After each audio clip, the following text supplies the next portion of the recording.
இல்ல பழைய ஓய்வூதிய திட்டத்தை நாங்க மீண்டும் கொடுத்துட்டோம், ஆஹா ஓஹோ பார்த்தீர்களா அப்படின்னு சொல்லி எல்லாரும் கூப்பிட்டு வெக்கமில்லாம ஸ்வீட் வாங்கி கொள்ளக்கூடிய முதலமைச்சர் போன்றவர்கள் பழைய ஓய்வூதிய திட்டத்தில் லம்சம் அமௌண்ட் வந்தது, இதுல அந்த அமௌண்ட் வருமா, அது எங்க போச்சு, இதுக்கு பதில் சொல்ல திராணி இருக்கிறதா?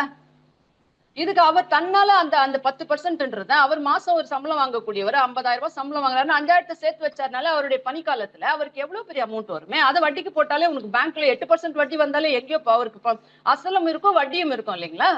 இது என்ன ஏமாற்று வேலை இது? அப்ப நீங்க அந்த மத்திய அரசு அறிவிச்ச அந்த யூனிஃபைடு பென்ஷன் ஸ்கீம்ல தான் சேர்ந்திருக்கீங்க, ஆமான்னு ஒத்துட்டு போங்க. இதுக்கு எதுக்கு பேச வருபவர்களும் எதிர்கட்சிகளின் குரல் வலையை நசுக்கக்கூடிய இந்த அரசாங்கம்? நீங்க உங்ககிட்ட மடியில கனம் இல்லைன்னா எதுக்குங்க வழியில பயம் உங்களுக்கு? நீங்க கிளாரிஃபை பண்ணிட்டு போலாம்ல.